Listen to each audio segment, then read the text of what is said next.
उत्तर भारत के एक छोटे से गांव रामपुर के बीचों बीच चारों तरफ फैले हरे भरे खेत थे।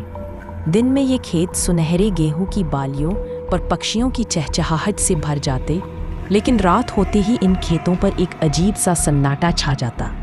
गांव के बुजुर्ग अक्सर कहते थे, बेटा, सूरज डूबने के बाद खेतों की तरफ मत जाना, वहां परछाइयां भटकती हैं। गांव में सालों से एक अफवाह चली आ रही थी। लोग कहते थे कि आधी रात के बाद खेतों में एक औरत गुजरती है। उसका चेहरा धुंधले अंधेरे में ढका रहता, लेकिन माथे पर एक लाल बिंदी चमकती रहती। हर कोई कहता कि जिसने भी उस औरत को देखा वह अगली सुबह जिंदा नहीं बचा।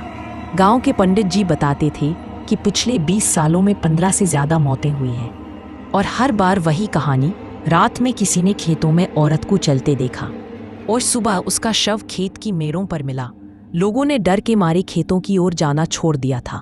सूरज ढलने से पहले ही सब अपने घरों के दरवाजे बंद कर लेते। एक दिन चौपाल पर गांव के लोग इकट्ठा थे। बुजुर्ग राम खिलावन बोले, कल फिर हरिया की लाश मिली खेत में। माथे पर वही गहरी खरोंच, चेहरा डर से जकड़ा हुआ। अब तो पक्का है, लाल बिंदी वाली औरत ही ये सब कर रही है। औरतें कानों में दुपट्टा दबाकर फुसफुसाती। कहते हैं उसकी आंखें जलती अंगारों जैसी हैं और उसकी बिंदी दूर से ही लाल अग्नि की तरह चमकती है। बच्चे तक डर से सहम जाते। गांव का माहौल भारी होता जा रहा था। खेती बाड़ी ठप पड़ गई थी, जो कि कोई भी रात में सिंचाई करने खेतों तक जाने की हिम्मत नहीं करता। इन्हीं चर्चाओं के बीच थी राधा, गांव के किसान रामप्रसाद की बेटी। राधा का स्वभाव अलग था। वह डर से ज्यादा जिज्ञासु थी। वह सोचती, ये औरत कौन है? क्यों हर कोई सिर्फ डर रहा है? सच कोई क्यों नहीं जानना चाहता? एक रात राधा ने अपने पिता से पूछा, बाबा, ये लाल बिंदी वाली औरत कौन है? लोग कहते हैं कि वो बदला लेने आई आत्मा है। रामप्रसाद कांप गए। बिटिया, तू ये सब मत पूछ। जो खेतों में गया वो लौटा नहीं। तू कसम खा, तू वहां नहीं जाएगी। लेकिन राधा ने ठान लिया था।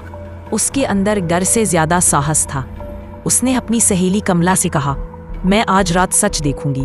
अगर ये औरत सच में है तो जानना जा कि वह किससे और क्यों बदला ले रही है।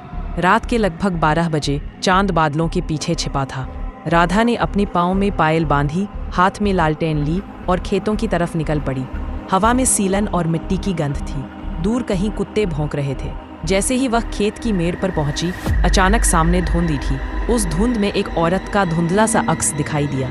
चेहरा छिपा था, लेकिन माथे पर एक तेज लाल बिंदी जल रही थी। राधा का दिल जोर जोर से धड़कने लगा। उसने सांस रोकी और धीरे धीरे उस परछाई का पीछा करने लगी। औरत खेत के बीचों बीच रुकी। उसकी बिंदी लाल रोशनी जैसी चमक रही थी। अचानक हवा के झोंके से उसका घूंघट हट गया। राधा चीखते चीखते रह गई। उसका चेहरा जलने के निशानों से भरा था। आंखें खून से भरी और होंठ ऐसे जैसे बरसों से चीख रहे हों। वह औरत धीमी आवाज में बोली, तुम मुझसे डर नहीं रही?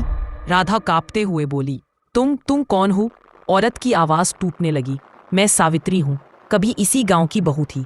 मेरी ससुराल ने मुझे दहेज के लिए जला दिया। मेरा शरीर तो राख हो गया, लेकिन मेरी चीखें मिट्टी में। तभी से मैं इन खेतों में भटक रही हूँ। हर बार जब कोई आदमी रात को इन खेतों में आता है, मैं उसे वही दर्द देती हूँ जो मैंने झेला था। राधा के पैरों तले जमीन खिसक गई। यह सिर्फ एक भूतनी नहीं थी, बल्कि अधूरी प्रतिशोध की आत्मा थी। राधा ने साहस जुटाकर कहा, माँ, अगर तुम्हें न्याय चाहिए तो निर्दोष लोगों को क्यों मार रही हो? गांव के निर्दोष आदमी तुम्हारा गुनाहगार नहीं है। सावित्री की आत्मा चीखी, गुनाहगार तो मर गए, लेकिन मेरी पीड़ा मिट्टी में बसी है। जब तक कोई मेरी अस्थियां गंगा में प्रवाहित नहीं करेगा, मैं शांति नहीं पा सकती। इतना कहते ही आत्मा ने हाथ उठाया। राधा को लगा जैसे उसका गला कोई दबा रहा हो। वह हाँफने लगी, लेकिन फिर जोर से चिल्लाई, मैं वचन देती हूँ, मैं तुम्हारी अस्थियां ढूंढकर गंगा में बहाऊंगी। आत्मा अचानक शांत हो गई। उसकी लाल बिंदी धुंधली पड़ गई और वह हवा में विलीन हो गई। राधा ने अगले दिन गांव वालों को सारी बात बताई। गांव के बुजुर्गों ने पुरानी हवेली की राख में से सावित्री की अस्थियां ढूंढी और गंगा में प्रवाहित की। उसके बाद लाल बिंदी वाली औरत कभी खेतों में दिखाई नहीं दी। लेकिन कहते हैं, अमावस्या की रात जब हवा खेतों में बहती है तो सावित्री की धीमी फुसफुसाहट सुनाई देती है। अब मुझे शांति मिल गई। यह कहानी सिर्फ डर नहीं देती, बल्कि दिखाती है कि हर आत्मा के पीछे एक अधूरा दर्द और अन्याय छिपा होता है। सच जानने और न्याय देने से ही आत्मा को मुक्ति मिल सकती है।